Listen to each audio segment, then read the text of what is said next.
ಜೆಡಿಎಸ್ನಿಂದ ಅಂತರ ಕಾಯ್ದುಕೊಂಡಿದ್ದಂಥ ಜಿಟಿ ದೇವೇಗೌಡರು ಯಾರಿಗೆ ವೋಟ್ ಹಾಕಿದ್ರು ಅನ್ನುವಂಥ ಕುತೂಹಲ ಸೃಷ್ಟಿಯಾಗಿತ್ತು. ಸ್ವತಃ ಜಿಟಿ ದೇವೇಗೌಡರು ಮಾತನಾಡಿದ್ದಾರೆ ಇದು ವಿಚಾರಕ್ಕೆ ಸಂಬಂಧಿಸಿ. ಆತ್ಮಸಾಕ್ಷಿಗೆ ಮತ ಹಾಕಿದ್ದೀನಿ, ನಮ್ಮ ಪಕ್ಷದ ಅಭ್ಯರ್ಥಿ ಗೆಲ್ತಾರೆ, ನಾನು ಅಡ್ಡದ ಮತದಾನ ಮಾಡಿದ್ರೆ ಅದನ್ನು ಸಾಬೀತು ಮಾಡಲಿ ಅಂತ ಹೇಳಿದ್ದಾರೆ. ಯಾರೂ ನನ್ನನ್ನು ಸಂಪರ್ಕಿಸಿಲ್ಲ, ಕುಮಾರಸ್ವಾಮಿ ಅವರು ಸಂಪರ್ಕದಲ್ಲಿಲ್ಲ, ಆರೋಗ್ಯ ಸರಿಯಿಲ್ಲ, ಆ ಕಾರಣಕ್ಕಾಗಿ ನಾನು ಬೇಗ ಹೋಗಿ ಮತ ಹಾಕಿ ಬಂದಿದ್ದೀನಿ.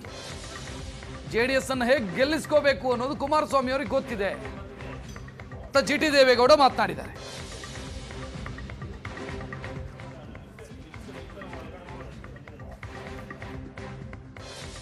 ಅವರ ಆತ್ಮಸಾಕ್ಷಿಗೆ ಅನುಗುಣವಾಗಿ ಮಾಡ್ತಕ್ಕಂಥ ಒಂದು ಮತದಾನ, ಅದು ಸೀಕ್ರೆಟ್ ವೋಟ್ ಆಗ್ತಕ್ಕಂಥದ್ದು. ನಾವೆಲ್ಲರೂ ಕೂಡ ನಮ್ಮ ಆತ್ಮಸಾಕ್ಷಿಗೆ ಅನುಗುಣವಾಗಿ ನಾವು ಮತ ಹಾಕಿದ್ದೀವಿ. ಗೋವಿಂದರಾಜು ಗೆಲ್ತಾರೆ, ಅವ್ರಿಗೆ ಗೊತ್ತಿದೆ.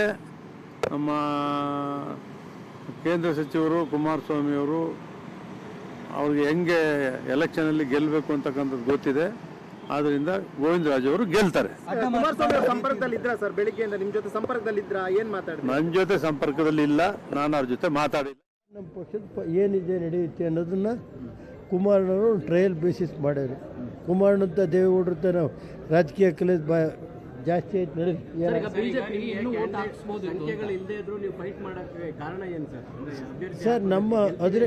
ಸರ್ ನಮ್ಮ ಏನಿದೆ ಈಗಿನ ಪರಿಸ್ಥಿತಿ ಅನ್ನೋದು ಲೆಕ್ಕಾಚಾರ ಹಾಕಬೇಕಲ್ಲ ಸರ್. ನಾವೆಲ್ಲ ಫೋನ್ ಮಾಡಿದರು, ಅಲ್ಲಿ ನಿಮ್ದು ಯಾವುದೋ ನ್ಯೂಸ್ ಚಾನಲಲ್ಲಿ ತೋರಿಸ್ತಾ ಇದ್ರು ಜಿಟಿ ದೇವೇಗೌಡರು NDA ಅಭ್ಯರ್ಥಿ ಗೆಲ್ತಾರೆ ಅಂತ ಹೇಳಿಕೆ ಕೊಟ್ಟರು ಅಂತ ತೋರಿಸ್ತಾ ಇದ್ರು. ನಾನು ನೋಡಲಿಲ್ಲ ಅದನ್ನ. ಆದ್ದರಿಂದ ಆ ಹೇಳಿಕೆ ಕೊಟ್ಟ ಮೇಲೆ ಬಹುಶಃ ಅನುಮಾನ ಎಲ್ಲಿ ವ್ಯಕ್ತಪಡಿಸ್ತಾರೆ ಅಂತಕ್ಕಂಥ ನನಗೆ ಗೊತ್ತಿಲ್ಲ. ಅಲ್ಲ, ಇದರಲ್ಲಿ ಈಗ ನಮ್ಮ ಪಕ್ಷದ ವತಿಯಿಂದ ನಮ್ಮೆಲ್ಲ ವರಿಷ್ಠರು ಸಹ ಅವ್ರ ಜೊತೆ ಚರ್ಚೆ ಮಾಡಲಿಕ್ಕೆ ಮಾಡಿದ್ದಾರೆ. ಬಹುಶಃ ಅವರೇ ಹೇಳಿಕೆ ಕೊಟ್ಟಿದ ಮೇಲೆ ಪ್ರಶ್ನೆ ಏನು ಉದ್ಭವಿಸ್ತು ಅಂತಕ್ಕಂಥ ನನಗೆ. ಈಗ ನಾನು ಹೇಳ್ತಕ್ಕಂಥದ್ದು ಇಷ್ಟೇ, ಯಾವುದೇ ಗೊಂದಲ ಬೇಡ. ನಮ್ಮ ಪಕ್ಷದಲ್ಲಿ ಎಲ್ಲ 18 ಜನ ಒಗ್ಗಟ್ಟಾಗಿದ್ದೀವಿ. ಎಲ್ಲ 18 ಜನ ನಾವು JDS ಪಕ್ಷಕ್ಕೆ ಮತದಾನ ಮಾಡಿದ್ದೀವಿ. ಆತ್ಮಸಾಕ್ಷಿ ಅನ್ನೋ ಬದಲು ನಾನು JDS ವೋಟ್ ಹಾಕಿದ್ದು ಹೇಳಕ್ಕೆ ಯಾಕೆ ಹಿಂಜರಿಕೆ ಜಿಟಿ ದೇವೇಗೌಡರಿಗೆ? ಅದನ್ನು ನೀವು ಅವ್ರನ್ನೇ ಕೇಳಬೇಕು. ಆದ್ದರಿಂದ ಈ ಪ್ರಶ್ನೆ ನಾನು ಹೇಳ್ತಕ್ಕಂಥದ್ದು ಇಷ್ಟೇ, ನಮ್ಮ JDS ಪಕ್ಷದ ವತಿಯಿಂದ ನಾವೆಲ್ಲ 18 ಜನ ಒಟ್ಟಾಗಿದ್ದೀವಿ. ಒಟ್ಟಾಗಿ JDS ಪಕ್ಷಕ್ಕೆ ಮತದಾನ, ಗೋವಿಂದರಾಜ್ ಅವರಿಗೆ ಮತದಾನ ಮಾಡಿದ್ದೀವಿ. ನಾವು ಒಟ್ಟಾರೆಯಾಗಿ JDS ಪಕ್ಷದ ಅಭ್ಯರ್ಥಿಗೆ, ನಾನು ಹೇಳ್ತಾ ಇದ್ದೀನಲ್ಲ, ನಾನು ಒಟ್ಟಾರೆಯಾಗಿ ಎಲ್ಲ ಮಾತಾಡಿದ್ದೀವಿ, ನಾವೆಲ್ಲ ಒಟ್ಟಾಗಿದ್ದೀವಿ. ನಮಸ್ಕಾರ.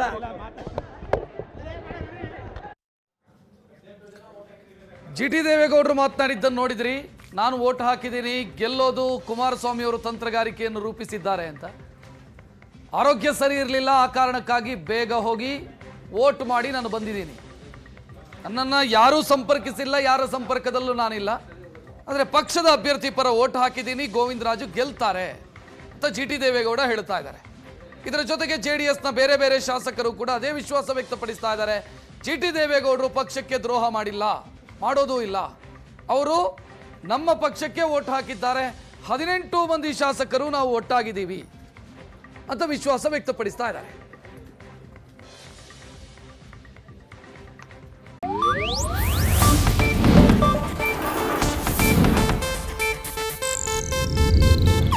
ಇದು ಏಷ್ಯಾನೆಟ್ ನ್ಯೂಸ್ ನೆಟ್ವರ್ಕ್ ಪ್ರಸ್ತುತಿ.